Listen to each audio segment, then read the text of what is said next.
ফিরে এলাম বিরতির পর। ভারত ও রাশিয়ার অর্থনীতিকে মৃত বলে উল্লেখ করে ফের খবরের শিরোনামে মার্কিন প্রেসিডেন্ট ডোনাল্ড ট্রাম্প। তার সুরে সুর মিলিয়েছেন লোকসভার বিরোধী দলনেতা তথা রায়বরেলির কংগ্রেস সাংসদ রাহুল গান্ধী। সত্যিই কি মরে গিয়েছে কৌটিল্যের দেশের অর্থব্যবস্থা? ভারতীয় অর্থনীতিকে মৃত বলে ঘোষণা করেছেন মার্কিন প্রেসিডেন্ট। তার এই মন্তব্যের পূর্ণ সমর্থন জানিয়েছেন লোকসভার বিরোধী দলনেতা তথা কংগ্রেস সাংসদ রাহুল গান্ধী। ট্রাম্পের বক্তব্যকে সামনে রেখে প্রধানমন্ত্রী নরেন্দ্র মোদীকে নিশানা করেছেন তিনি। পাল্টা জবাব দিয়েছে কেন্দ্রের বিজেপি নেতৃত্বাধীন এনডিএ সরকার। এই বিতর্কের মধ্যে স্বাভাবিকভাবেই উঠছে একটি প্রশ্ন, সত্যি কি এদেশের অর্থনীতি মৃত? এর জেরে আসতে চলেছে বড় কোনো বিপর্যয়? ভারতের অবস্থা কিন্তু একেবারেই সেরকম নয়। উল্লেখ্য, মোট অভ্যন্তরীণ উৎপাদন বা জিডিপি সূচকের উপর নির্ভর করে কোনো দেশের অর্থনীতি কতটা ভালো বা খারাপ তা পরিমাপ করা হয়। সেদিক থেকে বিশ্বের প্রথম 5-এ নাম রয়েছে নয়াদিল্লির। এশিয়ার উন্নয়নশীল দেশগুলির তালিকায় দ্বিতীয় স্থান পেয়েছে ভারত, 1 নম্বরে রয়েছে চীন। সূচকের এই হেন ঊর্ধ্বমুখী অবস্থা মৃত অর্থনীতির লক্ষণ নয় বলছেন আর্থিক বিশ্লেষকরা। চলতি বছরের জিডিপি নমিনালের নিরিখে বিশ্বের 30টি বৃহত্তম অর্থনীতির দেশগুলির তালিকায় 5 নম্বরে রয়েছে ভারত। নয়াদিল্লির সামনে রয়েছে মার্কিন যুক্তরাষ্ট্র, ইউরোপীয় ইউনিয়ন, চীন, জাপান এবং জার্মানি। এর মধ্যে ইইউ আবার ইউরোপের 27টি দেশের সংগঠন, যার মধ্যে রয়েছে France, Italy, Australia, Belgium, Denmark ও নেদারল্যান্ডসের মতো দেশ। অন্যদিকে জিডিপি পিপিপির দিক থেকে ওই তালিকায় 3য় স্থান পেয়েছে ভারত। মুদ্রাস্ফীতিকে হিসাবে না রেখে একটি নির্দিষ্ট সময়ের নিরিখে কোনো দেশের মধ্যে উৎপাদিত পণ্যের মোট মূল্যের সূচক হল জিডিপি নমিনাল। অন্যদিকে কোনো রাষ্ট্রের পণ্য ক্রয়ের ক্ষমতাকে মাপা হয় জিডিপি পিপিপির মাধ্যমে। দ্বিতীয়টির ক্ষেত্রে প্রথম স্থানে রয়েছে চীন এবং যুগ্মভাবে দ্বিতীয় আমেরিকা ও ইইউ।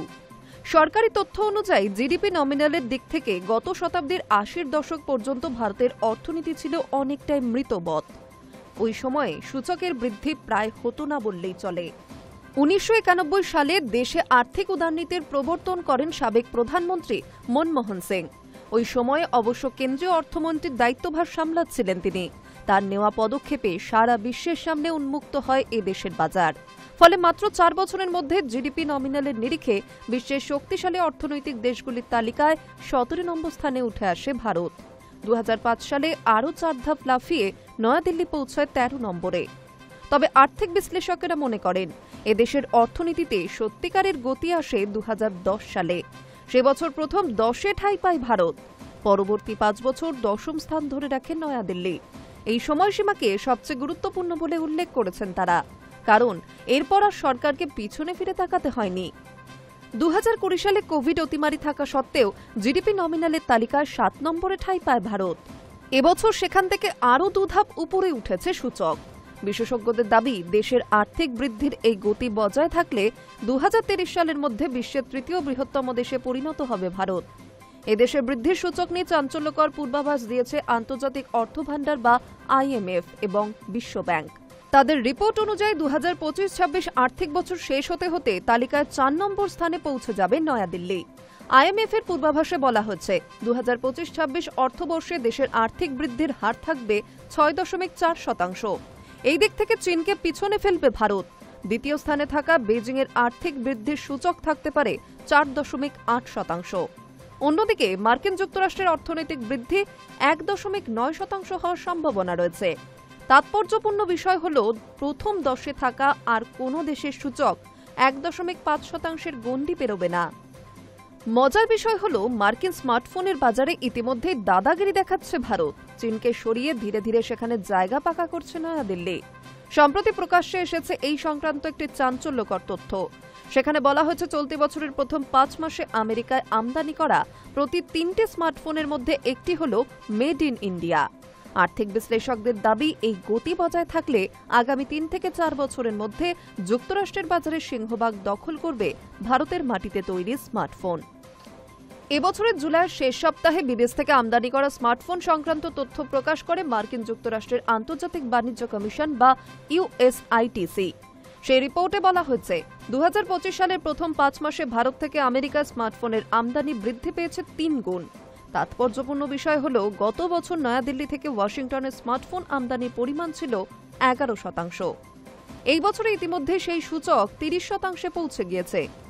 মার্কিন প্রেসিডেন্ট ট্রাম্পের প্রশাসন জানিয়েছেন, এই বছরের জানুয়ারি থেকে মে মাসের মধ্যে 2,13,00,000 মেড ইন ইন্ডিয়া স্মার্টফোন আমদানি করেছে আমেরিকা। 2024 সালে $700 কোটি স্মার্টফোন ভারত থেকে পৌঁছেছিল যুক্তরাষ্ট্রের বাজারে। এবছরে ইতিমধ্যে সেটা 182% বৃদ্ধি পেয়ে $935 কোটি স্পর্শ করে ফেলেছে। ভারতের পাশাপাশি রাশিয়ার অর্থনীতিকেও মৃত বলে উল্লেখ করেছেন ট্রাম্প। এরপরই কেন্দ্রের পদস্থ আধিকারিকদের সঙ্গে দেখা করেন মস্কোর রাষ্ট্রদূত। পরে বিবৃতি জারি করে এই ইস্যুতে নয়াদিল্লির পাশে থাকার বার্তা দেন তিনি। এছাড়া মুখ খুলেছেন রুশ নিরাপত্তা কাউন্সিলের চেয়ারম্যান তথা সাবেক প্রেসিডেন্ট দিমিত্রি মেদভেদেভ।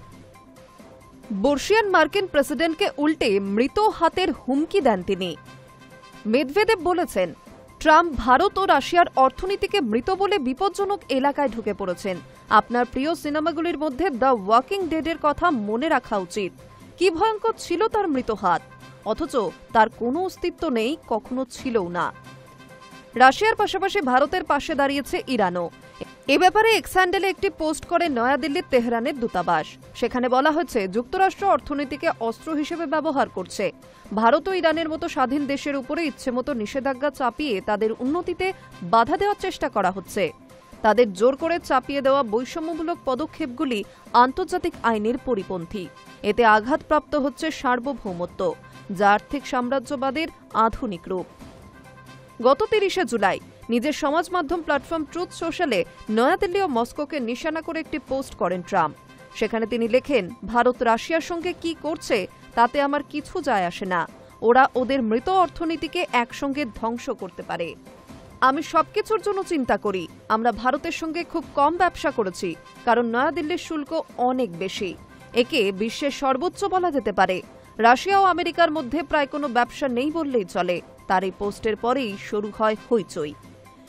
এরপরেই সংসদ ভবনের সামনে দাঁড়িয়ে লোকসভার বিরোধী দলনেতা তথা কংগ্রেস সাংসদ রাহুল গান্ধী বলেন, প্রেসিডেন্ট ট্রাম্প সত্যি কথা বলেছেন। প্রধানমন্ত্রী এবং অর্থমন্ত্রী ছাড়া এটা সবাই জানে। রাইভেলরির জনপ্রতিনিধির এই মন্তব্যের কড়া জবাব দেন কেন্দ্রীয় বাণিজ্য মন্ত্রী পীযূষ গোয়েল। তার কথায়, আমাদের অর্থনীতি মোটেই মরে যায়নি, বরং দ্রুত গতিতে বিশ্বের তৃতীয় বৃহত্তম অর্থনীতির দেশ হওয়ার দিকে ছুটে চলেছি আমরা। ভারতীয় অর্থনীতিকে মৃত বলার পাশাপাশি এদেশের পণ্যে 25% আমদানি শুল্ক চাপিয়েছেন প্রেসিডেন্ট ট্রাম্প। পাশাপাশি রাশিয়ার সঙ্গে ব্যবসা করার জন্য দিতে হবে জরিমানা। এছাড়া ইরান থেকে খনিজ তেল কেনার জন্য এদেশের 6টি সংস্থার উপরে পড়েছে নিষেধাজ্ঞার কোপ।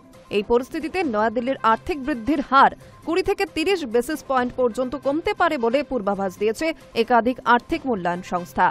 তবে বিশেষজ্ঞদের দাবি, এদেশের আর্থিক কর্মকাণ্ডের বেশিরভাগটাই দেশীয় চাহিদার উপরে নির্ভরশীল হওয়ায় অর্থনীতিতে বিরাট কোনো ধাক্কা লাগবে না। ব্রোকারেজ সংস্থা বার্কলেজের ব্যাখ্যা, আগস্ট থেকে ভারতীয় পণ্যে আমেরিকার কার্যকরী শুল্কের হার অনেকটাই বাড়বে, যা ট্রাম্প ক্ষমতায় আসার আগে 2.7% এবং 90 দিনের স্থিতাবস্থার সময় 11.6% তুলনায় অনেকটাই বেশি। অন্যদিকে এদেশে মার্কিন পণ্যের কার্যকরী শুল্ক কমে দাঁড়িয়েছে 11.6%। অর্থনীতিবিদ অদিতি রমন জানিয়েছেন, ট্রাম্পের শুল্ক নীতিতে ওষুধ, রত্ন এবং পোশাক শিল্প কিছুটা ধাক্কা খাবে। তেল আমদানির উৎস পরিবর্তনের ক্ষেত্রে নয়াদিল্লির সমস্যা হওয়ার কথা নয়। এছাড়া শেয়ার বাজারে সংশ্লিষ্টের শুল্কের কোনো প্রভাবই পড়েনি। উল্টে এর জেরে রাশিয়া, ইরান এবং ব্রাজিলের সঙ্গে নয়াদিল্লির সম্পর্ক আরও মজবুত হওয়ার রাস্তা খুলল বলে মনে করছেন তারা। Hi News Network. অবশেষে ভারতীয় ফুটবলের কোচ নিয়ে চলা জল্পনার পরিসমাপ্তি ঘটল। সর্বভারতীয় ফুটবল ফেডারেশন ভারতীয় পুরুষ দলের প্রধান কোচ হিসেবে নিয়োগ করল অভিজ্ঞ কোচ খালিদ জামিলকে। শুক্রবার সমাজ মাধ্যমে এই সিদ্ধান্ত ঘোষণা করে ফেডারেশন। ভারতীয় ফুটবলে খালিদ জামিল পরিচিত এক নাম। সঙ্গে ইস্টবেঙ্গল এবং মোহনবাগানেও কাজ করার অভিজ্ঞতা রয়েছে তার। ফলে ভারতীয় খেলোয়াড়দের বেশিরভাগকেই চেনেন। এশিয়ান কাপের বাছাই পর্বে 2টি গুরুত্বপূর্ণ ম্যাচে নামবে ভারত। সেটাই হবে খালিদের প্রথম অ্যাসাইনমেন্ট।